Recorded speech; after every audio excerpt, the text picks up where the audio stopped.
Hello students, let us start new chapter quadrilaterals. यानी जो quadrilaterals हैं माने चतुर्भुज, चार भुजाएं। तो क्वाड्रिलेटरल्स के बारे में हम अभी ये चैप्टर शुरू करेंगे, लेकिन इससे पहले थोड़ी सी बातें हैं कि कुछ कर्व होती हैं। जैसे हमें जैसे कन्वेक्स और कन्वेव। कन्वेक्स का मतलब होता है उभरी हुई, और कनकेव का मीनिंग होता है घुसी हुई। जैसे अगर हम क्वाड्रिलेटरल ऐसे बनाएं, क्वाड्रिलेटरल चार साइड्स, तो चार साइड होगी इसमें 1 2 3, लेकिन ये अंदर घुसा हुआ है, तो इसको क्या बोलेंगे हम? कनकेव। केव माने गुफा, तो इसमें गुफा सी बन जाती है। और अगर इसको बाहर की तरफ फैलाएंगे हम, तो ये इस प्रकार बन जाएगा। तो इसी प्रकार की फिगर है। जैसे सिंपल करो क्या होती है, अगर एक जगह से हम बनानी शुरू कर दें और पेन ना उठाएं, बनाते जाएं उसको, और किसी चीज को दोहराए भी नहीं, यानी किसी लाइन पर से दोबारा मार दे, ऐसा भी नहीं हो, तो उसको सिंपल कर्व बोलते हैं। ये तो ओपन कर्व है। अगर इसको हम पूरी तरह से दबा देते क्लोज कर्व हो जाएगी, मिला देते ये क्लोज कर्व होगी। या ऐसे है, इसको ऐसे बनाते चलें, ये क्लोज्ड है क्वाड्रिलेटरल, ये भी क्लोज कर्व है।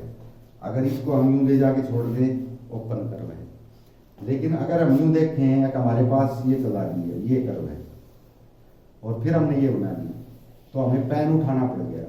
जैसे इसकी में से सीधा तो यहाँ पे आ नहीं सकते, बीच में गया पेन ले जाएंगे तो पेन चलेगा, ये पेन उठा के चलना पड़ेगा।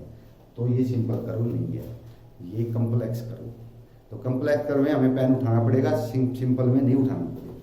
तो ये है। तो इसमें कुछ दे रखी और भी फिगर है। जैसे ये दे रखी है, ये क्लोज्ड है, जो बिल्कुल बंद होती है वो क्लोज्ड होती है, ये क्लोज्ड कर्व है।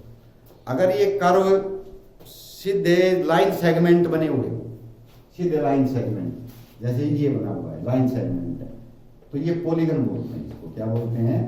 पॉलीगन। पॉलीगन का मतलब होता है बहुभुज, बहुभुज जिसके ज्यादा भुजाएं। ये क्वाड्रिलेटरल जिसके चार भुजाएं हैं, 3 वाली को ट्रायंगल, इससे कम तो बनती नहीं, 5 वाली को पेंटागन, 6 वाली को हेक्सागन। तो ये जिसमें लाइनों से बनी हुई कर्व है वो पॉलीगन होती है। पॉलीगन में जितनी साइड वैसा उसका नाम। 4 side quadrilateral, 5 side pentagon, 6 hexagon, 7 heptagon, 8 octagon, 9 नोनागन, 10 decagon. तो इस तरह से बढ़ते नाम इनके बढ़ते चले जाते हैं। तो पहला क्वेश्चन तो यही था कि इसमें ये छाटने थे कि पहला है क्लासीफाई ईच ऑफ देम। अब मैं इसमें एक ये डायग्राम दिखा देता हूँ आपको। ये डायग्राम है आपके सामने। अब इसमें ये जो है कर्व, ये कनकेव है, अंदर धसी हुई, इस तरह कनकेव है। ये कन्वेक्स है, उभरी हुई है, बाहर की तरफ है सारे, अंदर कुछ नहीं धसा हुआ। ये जो है ये तो सिंपल कर्व है ही नहीं, कम्प्लेक्स कर्व है। ये भी कनकेव है, कन्वेक्स नहीं है, ये कनकेव है और क्लोज है, लेकिन क्लोज्ड है बिल्कुल। ये भी क्लोज कर्व है, ये भी क्लोज कर्व है, ये भी क्लोज कर्व है। अब इसको भी हम पॉलीगन नहीं कह सकते, क्योंकि इसमें 2 ही साइड है, बाकी फिर कर्व एरिया आ गया, तो ये भी नहीं कह सकते।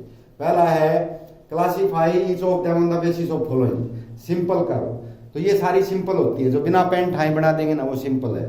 ये भी सिंपल है, ये भी है, ये भी नहीं है, ये भी, क्योंकि ये काफी डिफिकल्ट हैं। ये भी सिंपल है, ये भी सिंपल है, ये भी। तो 1 2 3 4 5 ये सिंपल कर्व्स हैं, ये सिंपल नहीं है तीनों।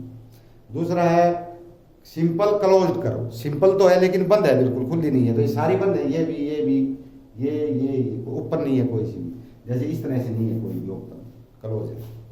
तीसरा है पॉलीगन। पॉलीगन का मतलब जिसमें मोर देन 2 साइड्स हो, 3 4 5। ये पॉलीगन है, ये पॉलीगन है, और ये पॉलीगन है, इसमें भी कई साइड है। इसके बाद है कन्वेक्स पॉलीगन। कन्वेक्स हो गई जो अंदर धसी हुई है, ये बाहर हुई, ये है कन्वेक्स केवल एक, ये वाली। कनकेव पॉलीगन, ये कनकेव है अंदर, ये भी अंदर की तरफ है, ये कनकेव हो गई। उसके बाद नोट एक कर्व, ऐसा उसमें सारी कर्व हैं, ये ऐसी इसमें कोई नहीं है कि जो कोई कर्व ना हो, सभी कर्व हैं। तो ये पहला क्वेश्चन था, ये हमने ले लिया। इसके बाद हम इसके जैसे क्वाड्रिलेटरल की बात कर रहे थे, तो क्वाड्रिलेटरल के अंदर 4 साइड होती हैं। अब वो 4 साइड एक जैसी हैं, तो रेगुलर पॉलीगन, जैसे जिस साइड में, जैसे ये चारों साइड एक जैसी हैं,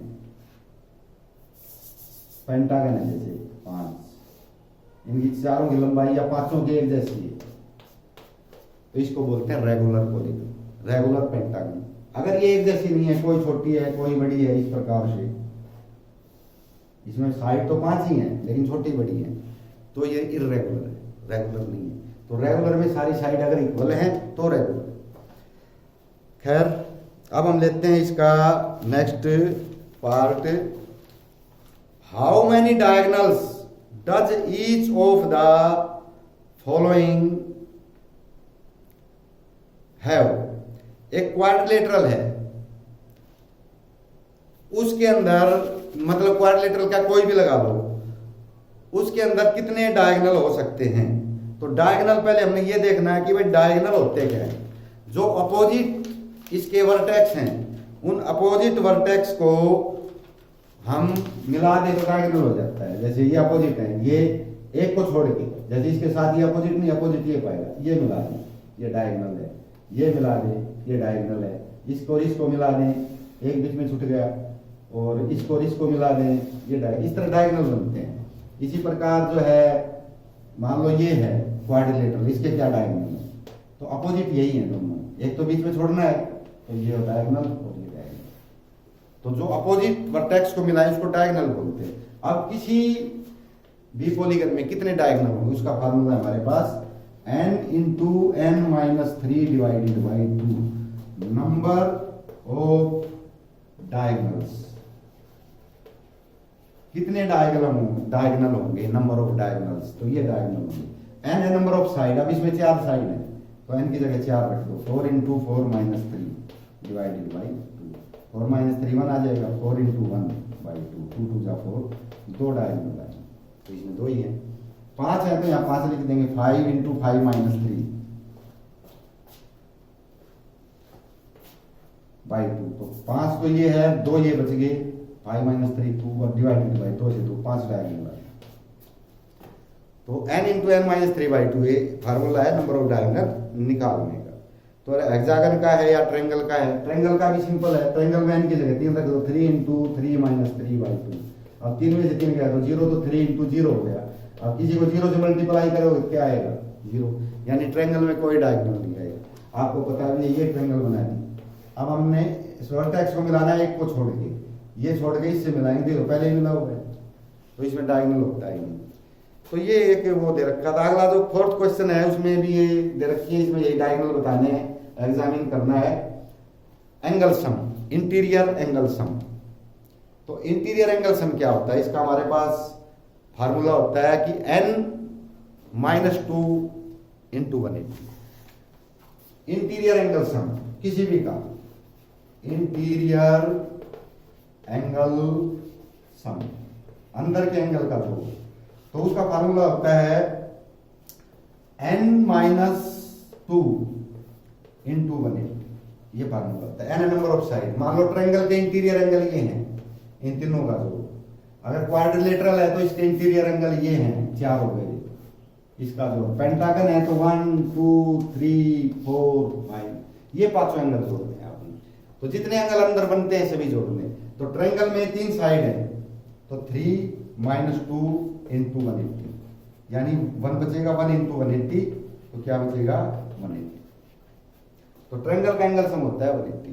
क्वाड्रिलेटरल में 4 हो जाएगा, 4 साइड है, 4 minus 2 into 180, तो 4 में 2 गए, 2 बचेंगे, तो 360। पेंटागन में 5 होते हैं, 5 minus 2 into 180, 3 into 180, 540 डिग्री। तो ये एंगल सम निकालने का भाई जो एक फिगर दी गई है आपको, पॉलीगन दिया गया है, उसके इंटीरियर एंगल सम क्या होंगे। तो ये इंटीरियर एंगल सम का फार्मूला हो गया। नेक्स्ट है, एक तो ये टेबल दे रखी है, इसमें निकाल के दिखाई रखे हैं, आपने इनके बताने हैं जो नीचे साइड दे रखी है, तो इनके रख के बता देंगे हम, जैसे मैंने अभी फार्मूला लगाया है। What is a regular polygon, अब इसका बात मैंने पहले ही बता चुका हूँ। Regular when all the sides of a polygon are equal then it is called regular polygon. देखो रेगुलर पॉलीगन में सभी साइड इक्वल होती हैं। क्वाड्रिलेटरल है तो चारों साइड इक्वल, पेंटागन है तो 5 साइड इक्वल।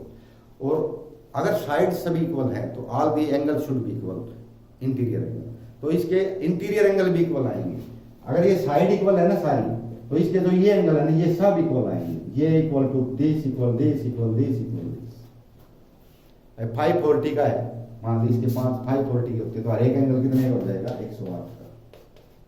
तो साइड इक्वल तो इंटीरियर एंगल भी इक्वल होते हैं, यानी सब का जोड़ वो हमारे पास फार्मूला है एंगल सम का। State the name of regular polygon of 3 side, अब नाम लिखना है। 3 साइड ट्रायंगल होती है, 4 साइड क्वाड्रिलेटरल होता है, 6 साइड 5 पेंटागन 6 हेक्सागन। तो इसके नाम लिखना। इसके बाद है, मैं ये 2 6 7वां जो है ना कल बताऊंगा, क्योंकि आप कल इतना ही कीजिएगा, इसको समझने की कोशिश कीजिए।